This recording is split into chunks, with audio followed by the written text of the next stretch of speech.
Assalamualaikum warahmatullahi wabarakatuh. Waalaikumsalam Waalaikumsalam warahmatullahi warahmatullahi wabarakatuh. wabarakatuh. Gimana kabarnya Bapak-bapak?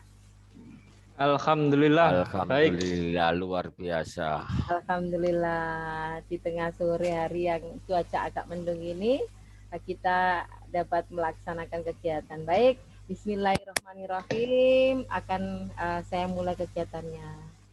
Selamat sore dan saya ucapkan terima kasih sudah bergabung pada Zoom meeting kegiatan program sekolah penggerak pada kegiatan in-house training yang kedua dari kelompok 2. Selawat serta salam tetap kita limpahkan kepada Nabi besar Muhammad SAW dan kita patut bersyukur bahwa di sore hari ini kita semua dapat mengikuti kegiatan. Semoga nanti kegiatannya dapat berjalan dari awal dan akhir selesai lancar semuanya. Amin, amin, amin. Baik, untuk mengawali kegiatan hari ini, marilah kita buka dengan bacaan Bismillah bersama-sama. Bismillahirrahmanirrahim. Baik, terima kasih. Acara pada sore hari ini, yang pertama adalah pembukaan, yang kedua adalah penyampaian materi. Tetapi sebelum penyampaian materi nanti ada kegiatan ice breaking. Selanjutnya acara yang ketiga adalah tanya jawab atau diskusi dan yang keempat adalah penutup. Baik, pembukaan tadi sudah. Kegiatan selanjutnya sebelum materi akan disampaikan oleh Pak Bagus, akan ada kegiatan ice breaking yang akan dipandu oleh Pak Nanda. Dipersilakan kepada Pak Nanda. Oke, baik, terima kasih Bapak Ibu semuanya. Assalamualaikum warahmatullahi wabarakatuh. Waalaikumsalam warahmatullahi wabarakatuh. Di sini saya akan memimpin ice breaking ya Bapak Ibu, supaya Bapak Ibu lebih semangat lagi ya. Karena ini masih pagi nih. Masih pagi harusnya lebih semangat. Semangat. Nah, jadi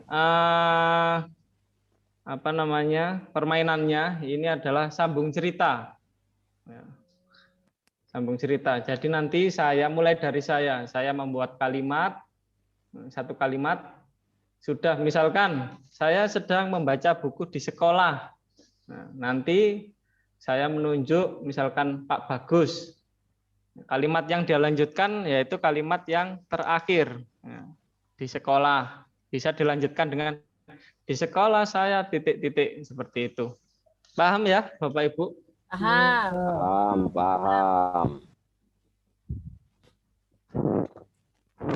Sudah, bisa kita mulai ya.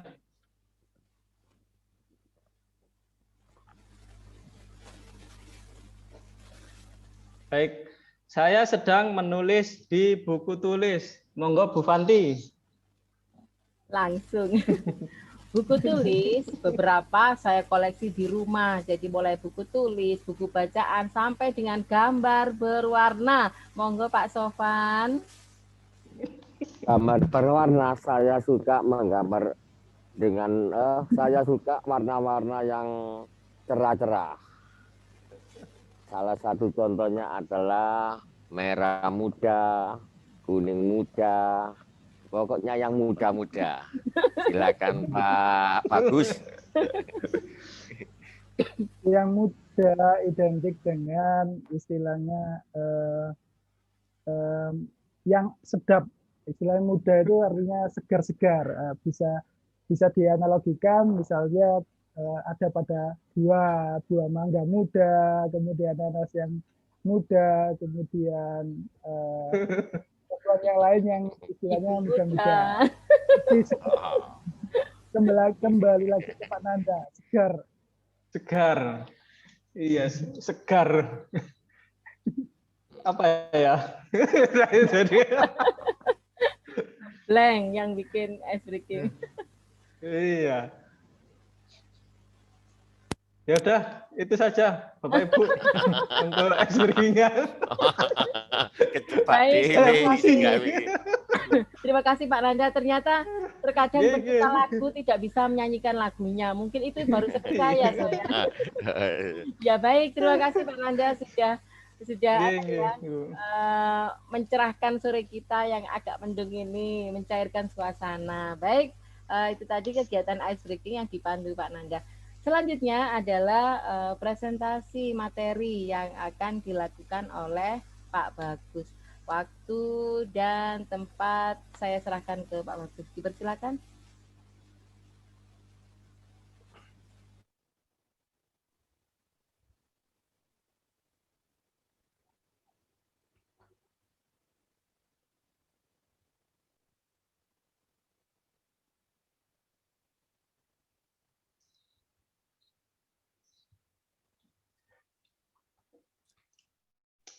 Baik, terima kasih atas kesempatan yang sudah diberikan.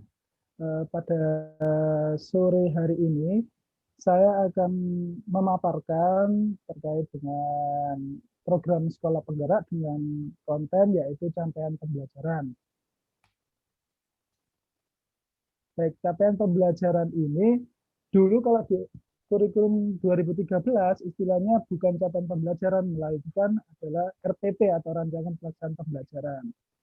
Di dalam kurikulum sekolah penggerak ini mungkin konsepnya hampir sama, ya saja mungkin bahasanya yang berbeda. Baik, langsung saja. Capaian pembelajaran adalah suatu ungkapan tujuan pendidikan yang merupakan suatu pernyataan tentang apa yang diharapkan, diketahui, dipahami, dan dapat dikerjakan oleh peserta didik setelah menyelesaikan suatu periode belajar.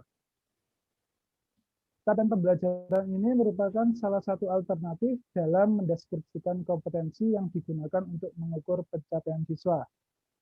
Penggunaan capaian pembelajaran ini diharapkan sejalan dengan semangat Merdeka Belajar yang sudah ditetapkan oleh program sekolah penggerak. Pengajaran yang sesuai dengan capaian dan tingkat kemampuan pada program sekolah penggerak. Nah, ini sedikit refresh, kita flashback sendiri ke belakang atau kita evaluasi diri kita sendiri ke belakang. Ada satu atau dua pertanyaan yang mungkin kita bisa istilahnya mengetahui seperti apa sih yang sudah dikerjakan atau capaian pembelajaran yang sudah kita kerjakan. Pertanyaannya adalah, apakah peserta didik Anda mengalami kesulitan saat mengerjakan tugas yang harusnya sudah dikuasai olehnya? Mengapa hal tersebut terjadi?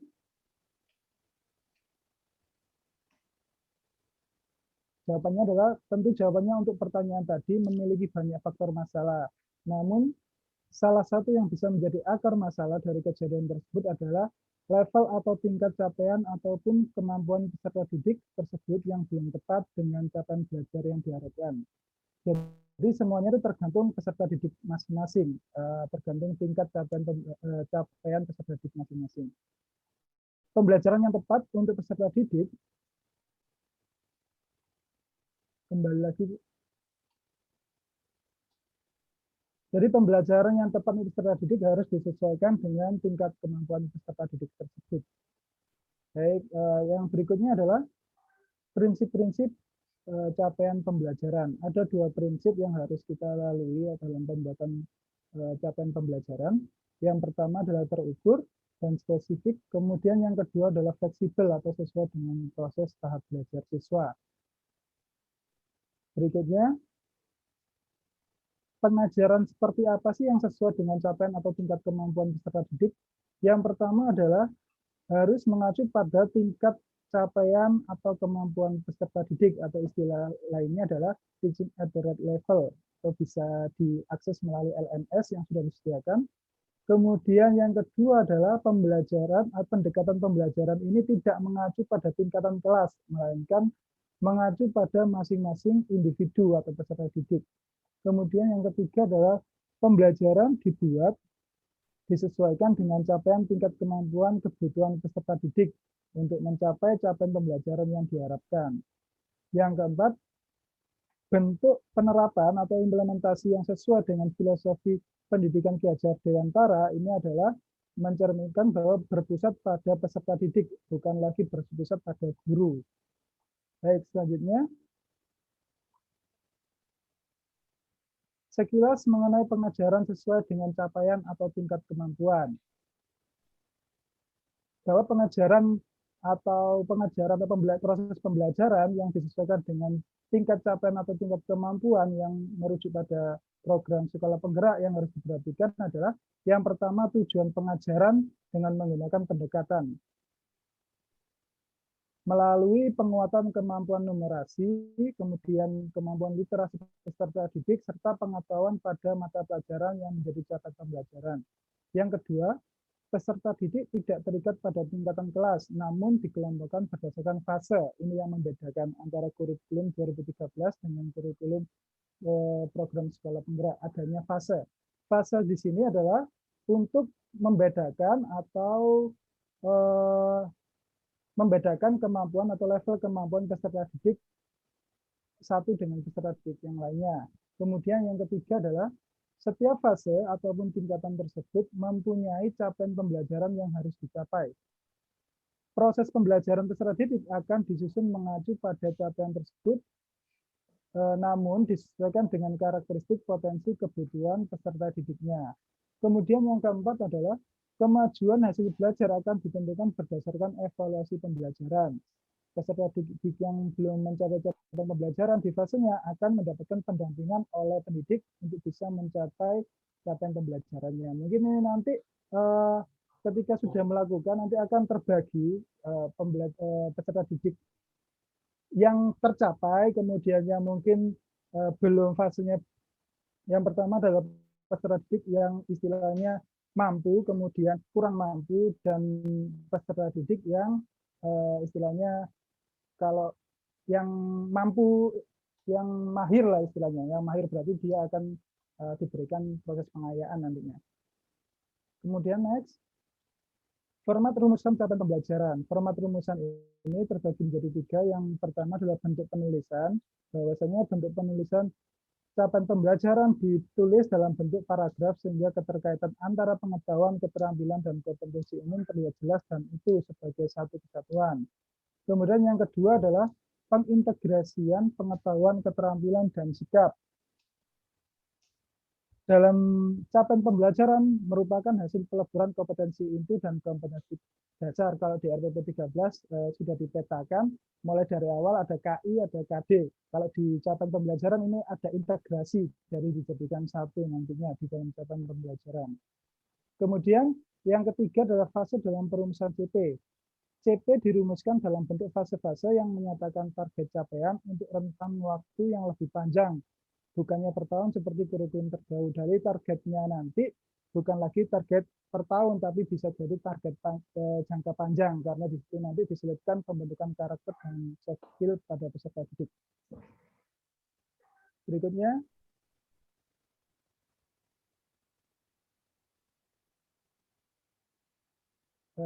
Di dalam komponen capaian pembelajaran ini yang harus kita pahami, yang bisa istilahnya bisa diakses di LMS kemarin, bahwa capaian pembelajaran masing-masing mapel itu berbeda. Hanya saja komponennya ini harus kita pahami, kita selaku guru. Yang pertama adalah rasional. Rasional ini adalah memuat alasan pentingnya mempelajari mata pelajaran tersebut dan keterkaitan antara mata pelajaran dengan salah satu profil pelajar Pancasila. Kemudian yang kedua adalah tujuan mata pelajaran, yaitu kemampuan atau kompetensi yang perlu dicapai peserta didik setelah mempelajari mata pelajaran tersebut. Yang ketiga adalah karakteristik mata pelajaran. Karakteristik mata pelajaran ini adalah deskripsi secara umum tentang apa yang dipelajari dalam mata pelajaran serta elemen-elemen atau domain mata pelajaran dan deskripsinya. Yang keempat adalah capaian pembelajaran setiap fase. Capaian pembelajaran setiap fase ini adalah mencakup pengetahuan, keterampilan, serta kompetensi umum, selanjutnya diturunkan menjadi capaian pembelajaran menurut elemen yang dipetakan menurut perkembangan siswa. Selanjutnya, ini adalah pengajaran sesuai dengan capaian atau tingkat kemampuan yang mungkin sudah yang bisa dilihat di layar adalah sebuah riset atau penelitian yang relevan terkait dengan pencapaian pembelajaran yang sudah dilakukan oleh beberapa negara, antara India, Kenya, dan Australia. Baik, yang selanjutnya. Yang terakhir adalah tahapan yang harus kita pahami di sini, tahapan penyusunan catatan pembelajaran yang harus kita pahami adalah yang pertama adalah asesmen. Asesmen di sini yang paling awal yang kita lakukan adalah asesmen diagnostik. Bahwa asesmen diagnostik ini bertujuan untuk mengetahui profil awal peserta didik yang meliputi potensi, karakteristik, kebutuhan, tahap perkembangan peserta didik, dan tahap pencapaian pembelajaran peserta didik. Tahap yang kedua adalah setelah kita mendapatkan hasil dari asesmen, kita merencanakan proses pembelajaran seperti apa yang sesuai dengan peserta didik. Kemudian yang ketiga adalah pembelajarannya. Nah, dalam proses pembelajaran nanti ada juga yang namanya asesmen ketika proses pembelajaran. Yang pertama adalah asesmen formatif, dan yang kedua adalah asesmen sumatif, yaitu sebagai proses evaluasi ketercapaian tujuan pembelajaran di akhir suatu pembelajaran. Ini guna untuk diperlukan untuk membantu pendidik merancang proyek sebelumnya. Baik, ini mungkin buat catatan bagi kita semuanya bahwa semua anak itu unik dan tidak ada satu anak pun yang sama. Anak kembar pun mempunyai DNA yang berbeda. Tentunya masing-masing anak mempunyai pendekatan yang berbeda pula. Kemudian yang kedua adalah apa yang dikenali terkait peserta didik pun juga beragam, tidak hanya terkait dengan gaya belajarnya, bisa berupa sesuatu yang sifatnya non-kognitif ataupun kognitif. Baik, itu saja yang bisa saya sampaikan. Saya kembalikan ke pembawa acara. Baik, itu tadi adalah presentasi materi yang sudah dilakukan oleh Pak Bagus, materi capaian pembelajaran. Baik, selanjutnya ada sesi tanya jawab atau diskusi. Saya persilakan barangkali Bapak-Bapak semuanya punya pertanyaan atau sharing tentang materi capaian pembelajaran. Monggo dipersilakan.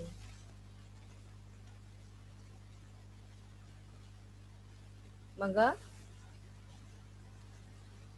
Ada yang ditanyakan atau ada yang butuh didiskusikan atau ada masukan, dipersilakan Bapak-Bapak.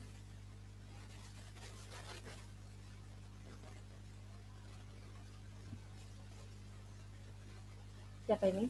Pak Nanda. Sudah cukup jelas penjelasan dari Pak Bagus tadi. Sudah cukup jelas. Nah, Pak Alvan, barangkali ada yang mau disampaikan, didiskusikan permasalahan capaian pembelajaran. Baru ikut, saya sudah tahu pemaparannya tadi yang awal. Hasilnya saja. Insya Allah sudah jelas. Sudah jelas. Pak Sofan? Ini mengenai capaian pembelajaran ini, saya masih itu. Apakah capaian pembelajaran itu sama dengan tujuan pembelajaran? Monggo, Pak Bagus langsung ditanggapi. Baik, sebelum saya menanggapi, mungkin ini buat bahan diskusi buat kita semuanya. Mungkin Bapak Ibu guru yang lain bisa istilahnya kita bisa sharing atau rembuk di dalam forum ini. Monggo dipersilakan dulu. Pak Nanda, Pak Alvan.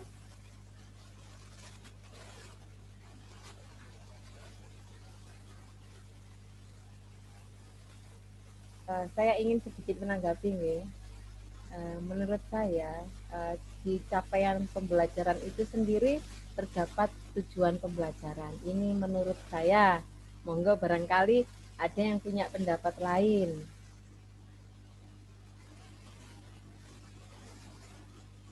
Jadi menurut Bu Penti itu capaian pembelajaran sama dengan tujuan pembelajaran. Tidak sepenuhnya Pak, tapi di capaian pembelajaran itu ada tujuan pembelajarannya. Dalamnya ya itu. Berarti capaian pembelajaran bisa dikatakan lebih luas daripada tujuan pembelajaran. Iya, lebih luas. Bagaimana Bapak narasumber? betul sekali, artinya bahwa tujuan pembelajaran ini mungkin ada, bukan mungkin, memang salah satu komponen yang berada dalam capaian pembelajaran. Jadi selalu ya kalau kita membuat capaian pembelajaran, di situ pasti ada yang namanya tujuan pembelajaran. Kalau tujuan pembelajaran yaitu memuat kompetensi yang perlu dicapai peserta didik setelah mempelajari mata pelajaran tersebut atau pembelajaran tersebut. Tapi kalau capaian pembelajaran itu komponen seluruhnya yang mencakup mulai karakteristik sampai capaiannya seperti apa, asesmennya seperti apa, prosesnya seperti itu. Oh iya iya iya. Terima kasih Pak Bagus keterangannya. Terima kasih. Iya Pak Sobat. Ada satu yang tadi itu sempat saya bertanya-tanya ketika Pak Bagus mempresentasikan. Di situ ada literasi numerasi, nggih. Kalau kita di Mapel PJOK, salah satu contoh kegiatan yang mengandung literasi numerasi itu seperti apa, Pak? Iya. Baik, terima kasih. Saya mencoba menjawab terkait dengan pertanyaan. Kalau di Mapel PJOK, numerasi dan literasi seperti apa? Itu mungkin salah satu bentuk tujuan juga yang mungkin bisa disampaikan oleh Pak Sofan tadi. Salah satu bentuk tujuan pembelajaran dalam pembelajaran yaitu salah satunya adalah kemampuan numerasi dan literasi. Kalau di dalam olahraga, kalau kita aspek rananya dulu kita harus tahu. Rananya, kalau rananya pengetahuan, literasinya kita jelas kita bisa membaca, kemudian kita bisa memahami melalui bahan bacaan atau sumber ajar. Tapi kalau rananya di psikomotor atau keterampilan, kita bisa melakukan dengan yang namanya literasi gerak. Kita bisa mengeksplor gerak masing-masing individu melalui literasi gerak tersebut. Macamnya misalnya, contohnya gini, misalnya aktivitas pembelajaran bola voli, literasi geraknya seperti apa? Mungkin yang kita kuatkan dulu tahapannya adalah bentuk kita, cara kita posisi kakinya bagaimana, kemudian posisi badannya bagaimana, posisi tangannya bagaimana, literasi geraknya bagaimana. Pada saat posisi kaki yang benar, berarti kita dibiasakan jalan sedikit ditekuk ketika berjalan, kemudian step-stepnya, kemudian tangannya yang lurus bagaimana, untuk membentuk tangan yang lurus bagaimana literasi geraknya, berarti kita membiasakan dengan tangan menempel, siku lurus, seperti itu. Seperti itu. Mungkin ada Bapak Ibu guru yang lain bisa yang numeral sih Pak Bagus. Yang numeral salah satu contoh barangkali ada di PJOK. Kalau numerasi kaitannya dengan penomoran itu, Bu ya. Kalau numerasi mungkin kita bisa aplikasikan ke intensitasnya bisa, atau kita cara berhitung mungkin durasi waktunya juga bisa. Jadi berapa lama kita melakukan literasi geraknya itu tadi. Kalau misalnya kita melakukan passing, berpasangan, kita numerasinya kita bisa menampilkan di durasinya berapa lama, kemudian berpasangan dua-dua kita durasinya, intensitasnya berapa, kita bisa lakukan seperti itu. Mungkin ini hal baru juga bagi saya, mungkin kita akan sharing bersama. Kedepannya nanti ada hal baru lagi itu, kita bisa sharing lagi ke depannya. Terima kasih Pak Bagus. Saya rasa cukup itu ya pertanyaan, tanggapan dan juga diskusi kita pada sore hari ini. Baik, terima kasih Bapak-bapak semuanya. Kiranya memang waktu ini tidak bisa terlalu lama, jadi kegiatan IHT 2 kelompok 2 saya akhiri. Apabila ada salah kata dari saya selaku pembawa acara, saya mohon maaf yang sebesar-besarnya. Baik, saya tutup dengan bacaan Alhamdulillah bersama-sama. Alhamdulillah. Alhamdulillahirabbil alamin. Assalamualaikum warahmatullahi wabarakatuh.